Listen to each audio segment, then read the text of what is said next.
نبيه والوزن والعدل والفضل والنظم والعدل بالجزم لا ضد له ولا ند له ولا مثل له ولا مثالا ونشهد أن سيدنا وسندنا وحبيبنا وحبيب ربنا وطبيبنا وطبيب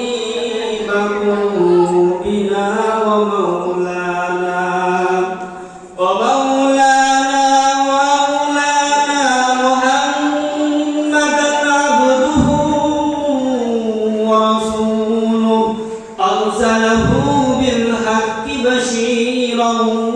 ونذيرا وداعيا إلى الله بإذنه وسراجا وقمرا منيرا أما بعد فقد قال الله تبارك وتعالى فأعوذ بالله من الشيطان الرجيم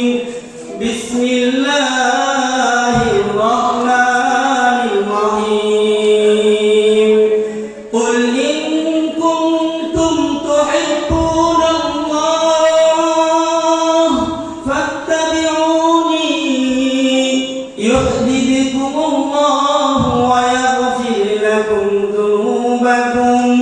والله غفور رحيم صدق الله العظيم وقال رسول الله صلى الله عليه وسلم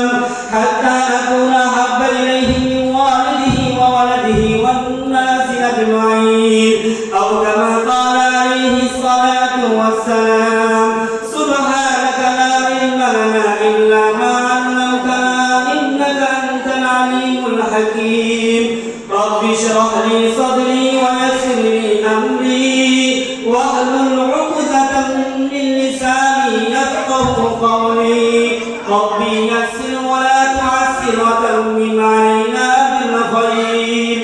اللهم صل على روح محمد في الأرواح وعلى جسد محمد في الأجساد وعلى قلب محمد في القلوب وعلى قبر محمد في القبور الحمد لله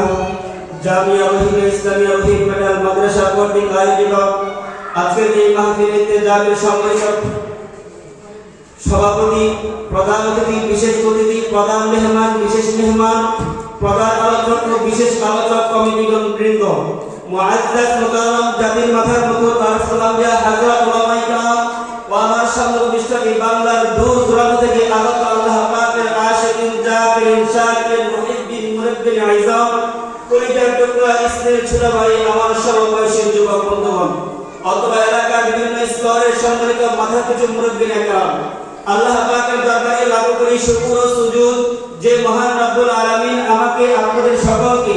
এই দুনিয়া ফিতনা ফাসাদের জামানায় মহান রব্বুল আলামিনের সৃষ্টির শ্রেষ্ঠ মানব জাতি আশরাফুল মাখলুকাতের অসংখ্য অগণিত বান্দাদের থেকে যাচাই বাছাই করে দয়া করে মায়া করে ভালোবেসে এই সুন্দর মজমায় আসা এবং বসার তৌফিক দান করেছেন এরই পাশাপাশি আমি গুনাহগারের জবান থেকে কোরআন ও হাদিস থেকে আমলের নিয়তে কিছু কথা বলার জন্য এবং আপনাদেরকে আমলের নিয়তে কোরআন ও হাদিস থেকে কিছু কথা শোনার জন্য কবুল ও মঞ্জুর করেছেন এজন্য রব্বে কারীমের দরবারে মুসলমান হিসেবে ঈমানের আওয়াজকে উঁচু করে এক আওয়াজ উচ্চ কণ্ঠে নিয়ামতের শুকর উচ্চারণ করি আলহামদুলিল্লাহ আলহামদুলিল্লাহ মুহতারাম হাজির